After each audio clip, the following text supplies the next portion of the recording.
పశ్చిమ బెంగాల్లో ఇప్పుడు టీఎంసీ నేతల్ని ఉతికి ఆరేస్తున్నారు. అందులో ఇప్పుడు మమతా మేనల్లుడు అభిషేక్ బెనర్జీని అయితే ఉతికి ఆరేశారు. దానికి సంబంధించినటువంటి ఒక వీడియో కూడా బయటకు వచ్చింది.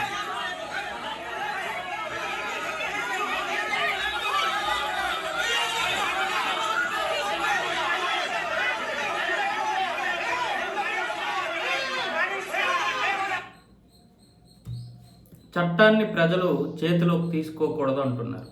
కానీ గత 15 సంవత్సరాలుగా వీళ్ళు చట్టాన్ని మాత్రమే కాదు, ఇంట్లో ఉన్నటువంటి ఆడవాళ్ళను కూడా తీసుకున్నారు. ఏ సంవత్సరంలో మనం బ్రతికాము?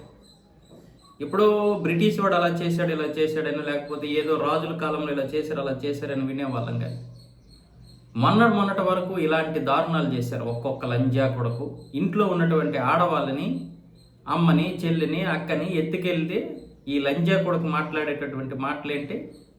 మీరు మిమ్మల్ని కాపాడుకోలేకపోతే ఇంకెందుకు మీరా? కుటుంబ సభ్యులంటే ఎవరిని వాళ్ళు కాపాడుకోవాలంట. ఈ లంజా కొడుకు అక్కడ ఈ మమతా బేగం అనే, మరి నాకు బీపీ పెరిగిపోతుంది. కానీ ఈరోజు వీడిని కొడుతుంటే కొంతమంది కామెంట్లు చేస్తున్నారు ఇతర రాష్ట్రాల వాళ్ళు. బీజేపీ ప్రభుత్వం ఇలాంటి రాక్షస పాలనకి తెరదీసిందని. చెత్త లంజా కొడకల్లారా, గత 15 సంవత్సరాలుగా, ముఖ్యంగా 7 సంవత్సరాల పాటు అనేక మంది పడినటువంటి నరకం అంతా ఇంత కాదు. లంజా కొడకల్లారా, 21 మంది హిందువుల్ని సజీవ దహనం చేస్తే రోడ్డు మీద చూస్తూ ఉండిపోతారా?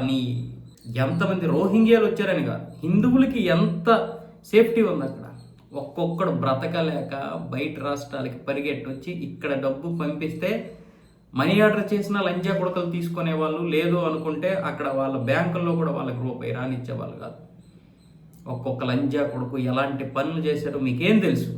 ఇక్కడ మీరందరూ స్వేచ్ఛగా ఉండొచ్చు. పశ్చిమ బెంగాల్లో ఆ మమతా బేగం అనే ఆ ఆ రాక్షసి జాతి చేసినటువంటి దాష్టీకాలు అన్నీ కాదు.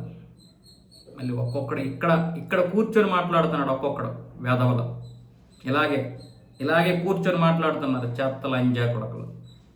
ఇప్పుడు బీజేపీ వచ్చింది, ఇలా చేస్తుంది అలా చేస్తుంది. మరి 15 సంవత్సరాలు కనీసం గత 5 సంవత్సరాల నోట్లో ఏం పెట్టుకున్నారా మీరు?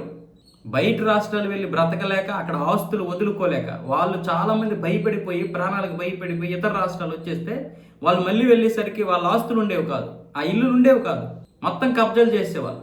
ఎవడు చేశాడు? టీఎంసీ నేతలు చేశారు. ఎక్కడి నుండి వచ్చారు? బంగ్లాదేశ్ నుండి వచ్చినటువంటి షాజహాన్ లాంటి చెత్త లంజా కొడుకులకి మొత్తం రాష్ట్రం ఇచ్చేసింది. ఒక లంజా కొడుకు 300 మంది మహిళల్ని మానభంగం చేసి 1000 ఎకరాలకు పైగా ఆక్రమించుకొని 500 మందికి పైగా రౌడీలుగా తయారు చేస్తాడా? అది బంగ్లాదేశ్ నుండి వచ్చినటువంటి వారిని రౌడీలుగా తయారు చేసి ఇక్కడ ఉన్నటువంటి హిందువుల మీద దాడులకు పంపించడమే కాకుండా హిందువుల యొక్క పిల్లలకి డ్రగ్లు ఇచ్చేసి, డ్రగ్స్ మద్యం అలవాటు చేసి, అమ్మాయిలు అలవాటు చేసి వాళ్ళ జీవితాలు నాశనం చేశారు ఈ లంజా కొడకలు. ఇప్పటి వరకు ఒక్కడ మాట్లాడలేదు. ఈరోజు అభిషేక్ బెనర్జీని కొట్టేసరికి, ఈ చెత్త లంజా కొడకను కొట్టేసరికి ఒక్కొక్క లంజా కొడకి మాటలు వస్తాను. నేను ఇలాగ మాట్లాడుతున్నానంటే ఆవేదన ఎలాంటిదో ఒకసారి అనుభవించినటువంటి వారికి, మీ ఇంట్లో లేదా మన ఇంట్లో ఇలాంటి సంఘటనలు జరిగితే మన ఆవేదన ఎలా ఉంటుంది? ఆత్మహత్యలు చేసుకోము.